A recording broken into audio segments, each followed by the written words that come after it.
On Liso, houses are thatched with thick, heavy bundles of silvery seaweed that have the potential to be a contemporary building material around the world. Most summer days on the Danish island of Liso, you'll find Henning Johansson at work. A native islander, Johansson is a thatcher. But on Liso, a thatcher's job is unlike anywhere else. 19 kilometers off the northeast coast of Jutland, the island appears in Norse mythology as the home of the giant Aegir, and, surrounded by shipwrecks, is mentioned throughout Danish naval history. Liso's most unique characteristic, however, is its houses, which are thatched with thick, heavy bundles of silvery seaweed.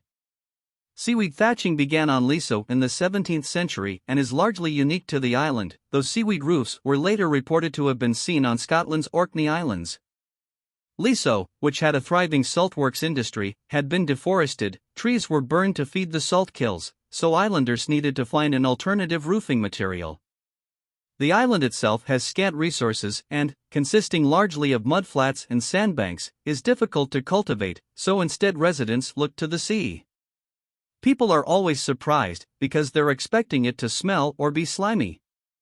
Driftwood was salvaged from shipwrecks to be used as timber, and abundant eelgrass, Zostera marina, was dragged from the shore and harvested for the roofs. By the beginning of the 20th century, most of the island's homes were roofed with seaweed. But, after a fungal disease wiped out much of the eelgrass in the 1920s, knowledge of the technique slowly vanished.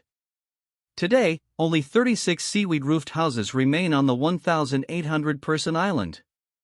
Since 2012, Johansson has been reviving the technique as he replaces the roofs, the first in a generation to do so. It's one of the greatest things in Liso's history, so it's very important for the island, he told me by phone from a roof he was working on. It was women's work, he added, explaining that since the male islanders were often out at sea, the women were left to look after the farms and houses.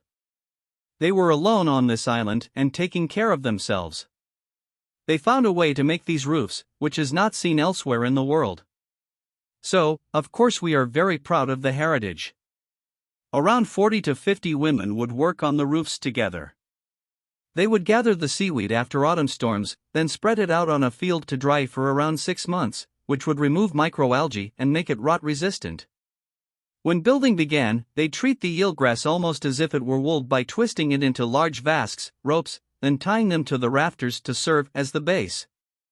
More seaweed would be piled on top and weighed down with peat. The average roof was more than 1 m thick and weighed 35 to 40 tons. The women would take chairs up onto the completed roofs, where they would sit and scan the treeless horizon for shipwrecks and possible salvaging opportunities, and move around, even dance, on the seaweed to compress it. They could make a roof in 1 day, said Johansson. For his team of 5 local thatchers, it takes around 21. Because I don't have 50 women. But it's not only for the sake of heritage that Johansson is reviving seaweed thatching. Eelgrass is a very interesting material, he said, because it won't burn, there's so much salt in the straw. While eelgrass is commonly referred to as seaweed, it is actually a type of seagrass, which has long leaves and can grow up to 2 m in length. It's found all around the world, though largely in the northern hemisphere. Not only is eelgrass naturally fire, rot and pest resistant, it also absorbs CO2, and as it doesn't require heat to produce, is carbon neutral when harvested and used locally. Eelgrass becomes fully waterproof after about a year and has insulation properties comparable to those of mineral wool, a dense, fibrous material made from molten glass, stone, or industrial waste. A roof can last hundreds of years. One of Ireland's remaining seaweed roofs dates more than 300 years. For comparison, a concrete tile roof typically lasts around 50. This combination of sustainability and heritage caught the eye of Copenhagen-based American architect Catherine Larson, who is currently researching how Liso's traditional seaweed thatching could be updated into a sustainable contemporary building material around the world. While studying at KEA, Copenhagen School of Design and Technology, Larson focused her thesis on Liso's seaweed roofs, a subject with few English-language resources. It became this big mystery for me because almost all the information was in Danish, she said. I was really consumed by that for a few years. I would learn more Danish and then I would learn more about this and go back and forth. It became a real obsession. After discovering that her school had a supply of eelgrass, which it had received from local seaweed farmers, Larson started experimenting for fun. She developed prefabricated panels to be used on facades and roofs to act as supplementary, sustainable insulation, and installed the panels on the roof of her school to study how eelgrass reacts over time to the elements. In 50 years, all the knowledge about eelgrass disappeared. She soon realized, however, that she needed to create a more public installation. A lot of people were really skeptical, she said, about the use of eelgrass. In late 2019, she started work on the Seaweed Pavilion, an installation incorporating her panels into a wooden structure in a courtyard at KEA. I wanted people to be able to sit underneath it and experience this material in person. People are always surprised because they're expecting it to smell or be slimy, so by having a more positive interaction with it, I was hoping to change that perception.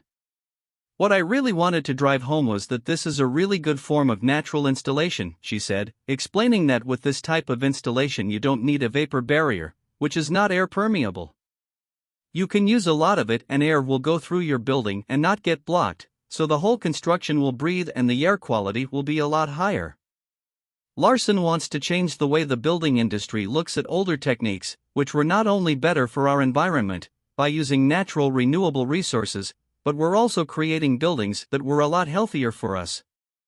Basically, we figured it out, then, we lost all this knowledge and, now, we're building ourselves into a bigger hole where buildings are getting worse and worse in air quality. Because eelgrass grows worldwide, she sees a huge global potential for it to be used as a sustainable building material, as long as it's harvested and used locally. The eelgrass that she used in the Seaweed Pavilion was harvested and prepared by Kakrruk, who uses the same farming and drying technique as those of Lisoas women, albeit with a machine rather than by hand. Although he established his eelgrass harvesting business Montang in 2016, Kakrruk has been doing this work since his childhood in the 1950s on the Danish island of Taro, when eelgrass was exported internationally for use in upholstery, insulation, and mattresses.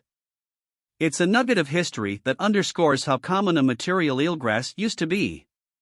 When I was a kid, 50 years ago, said Johansson, everybody was sleeping on eelgrass in Denmark. But then the plastic came, very cheap. So, in 50 years all the knowledge about eelgrass disappeared. On Liso, Johansson still has 10 more roofs to replace. It's been a long project, but one that he says he doesn't want to finish because it's much easier to tell you the history when you come and see me repair old houses. Visitors to Liso are invited to watch him at work on weekdays during the summer, where they can see firsthand the way it works, the material, and how interesting it is. Eelgrass is part of the world's heritage, he said. You can come to Liso and I can show you your own history from your country, because it was once commonly used around the world, everywhere from the Dutch Waddenzee where it was used for building seawalls to New England where homes were insulated with Cabot's quilt, a thermal and sound insulator made of dried eelgrass. It has a big history, which was very quickly forgotten, and now I'm starting to tell it again. It's very easy to tell when you stand beside a very old roof, looking at it, and people say, "What a funny material."